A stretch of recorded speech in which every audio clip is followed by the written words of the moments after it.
दोस्तों, एक जहाज को देखिए। समंदर का हजारों टन पानी मिलकर भी उस जहाज को नहीं डुबा सकता।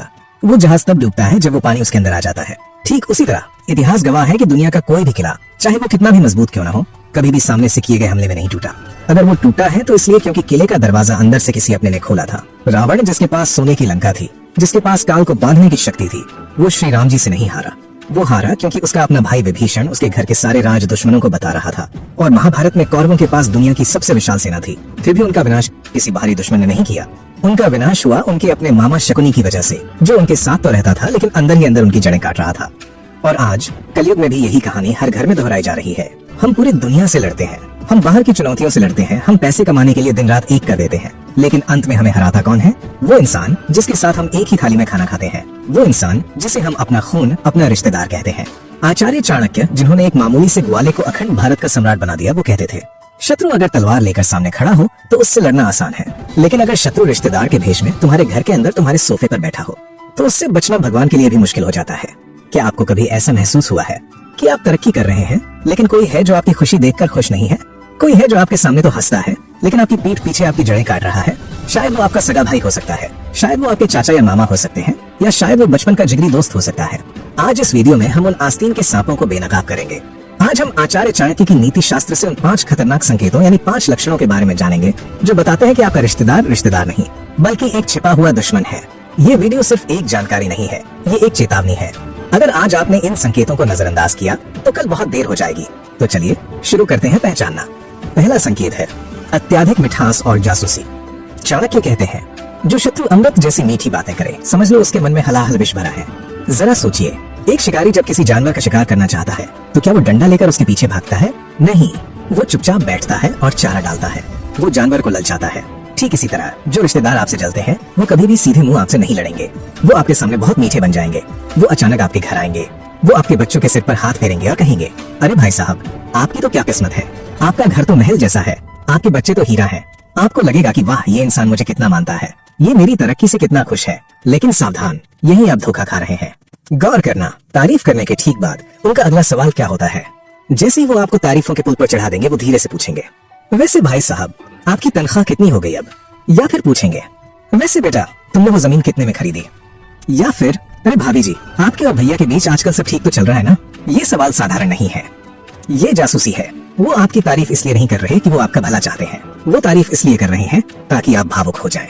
इंसान की कमजोरी है कि अपनी तारीफ सुनकर वो पिघल जाता है और अपने दिल के सारे राज खोल देता है। आप जोश में आकर बता देंगे, हाँ काका जी, अभी तो मैंने 25 लाख का लोन लिया है और बिजनेस में थोड़ा रिस्क है। बस यही वो सुनना चाहते थे। जैसे ही उन्हें पता चलेगा कि आप लोन में हैं या आपके घर में क्लास चल रहा है, वो ये बात पूरे शहर में, पूरे खानदान में फैला देंगे। वो आपकी कमजोरी का इस्तेमाल आपको नीचा दिखाने के लिए करेंगे। चाणक्य कहते हैं, अपनी योजना, अपना धन और अपने घर का दोष कभी किसी को मत बताओ, चाहे वो कितना भी अपना क्यों न हो। सच्चा रिश्तेदार वो होता है जो मुंह पर कड़वा बोले, जो आपको आपकी गलती बताए, जो आपकी चापलूसी करे। वो आपका दोस्त नहीं, वो आपका काल है। ऐसे मीठे लोगों के सामने हमेशा चुप रहना ही सबसे बड़ी समझदारी है। अब आते हैं दूसरे और सबसे खतरनाक संकेत पर। ये वो हथियार है जिससे इंसान का शरीर नहीं बल्कि उसका आत्मसम्मान घायल होता है। दूसरा संकेत है मजाक की आड़ में अपमान करना। चाणक्य कहते हैं, अपमानित होकर जीने से अच्छा है मर जाना, क्योंकि मौत तो बस एक पल का दर्द देती है, लेकिन अपमान हर रोज हर पल मारता है। आपने अपनी जिंदगी में ऐसे रिश्तेदारों को जरूर देखा होगा। मान लीजिए आप किसी शादी, पार्टी या परिवार के फंक्शन में हैं। वहाँ 10 लोग खड़े बातें कर रहे हैं, माहौल खुशनुमा है। तभी वो जहरीला रिश्तेदार आएगा। वो सबके सामने ऊंची आवाज में आपकी तरफ इशारा करके कहेगा, और भाई राहुल, सुना है 3 साल से सरकारी नौकरी की तैयारी ही कर रहे हो, कुछ हुआ या अभी भी बाप के पैसों पर ही ऐश कर रहे हो? या फिर वो कहेंगे, अरे भाभी जी, आप तो बहुत कमजोर हो गई हैं, भैया आपको खाना वाना नहीं देते क्या? जैसे ही वो ये बात बोलेंगे, वहाँ खड़े 4 लोग हंसने लगेंगे। आपका चेहरा लाल हो जाएगा, आपको शर्मिंदगी महसूस होगी, और अगर आप गुस्से में उनसे कहेंगे कि ये क्या बदतमीजी है, तो वो तुरंत अपनी बात पलट देंगे। वो कहेंगे, अरे यार, तुम तो बुरा मान गए, मैं तो बस मजाक कर रहा था, तुम्हें तो सेंस ऑफ ह्यूमर ही नहीं है। आजकल के बच्चे बड़ों का मजाक भी नहीं सह सकते। दोस्तों, मेरी बात को गांठ बांध लीजिए, ये मजाक नहीं है, ये एक मानसिक युद्ध है। मनोविज्ञान कहता है कि जो इंसान खुद अंदर से खाली होता है, वो दूसरों को नीचा दिखाकर खुद को बड़ा महसूस करना चाहता है।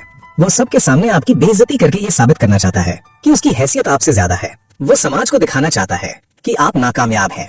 अगर कोई रिश्तेदार बार बार आपकी कमजोरियों पर, आपके मोटापे पर, आपकी बेरोजगारी पर या आपकी गरीबी पर हंसता है, तो समझ जाओ कि वो आपका शुभचिंतक नहीं है, वो आपका दुश्मन है।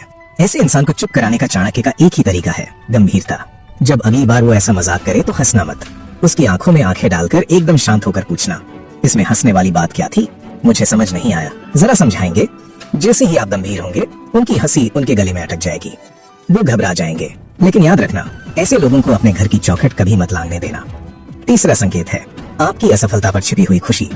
चाणक्य कहते हैं, जो व्यक्ति तुम्हारे दुख में दुखी होने का नाटक करे लेकिन जिसकी आंखों में एक अजीब सी चमक हो, वो आपका सबसे बड़ा दुश्मन है। आपने केकड़ा मानसिकता के बारे में सुना है? अगर एक बाल्टी में 10 केकड़े रख दो तो उसे ऊपर से ढकने की जरूरत नहीं पड़ती। क्यों? क्योंकि जैसे ही एक केकड़ा मेहनत करके ऊपर चढ़ने की कोशिश करता है, बाकी के 9 केकड़े उसकी टांग पकड़कर उसे नीचे खींच लेते हैं। वो सोचते हैं अगर हम बाहर नहीं जा सकते तो इसे भी नहीं जाने देंगे। हमारे 90% रिश्तेदार इन्हीं केकड़ों की तरह होते हैं। वो नहीं चाहते कि आप उनसे आगे निकल जाएं।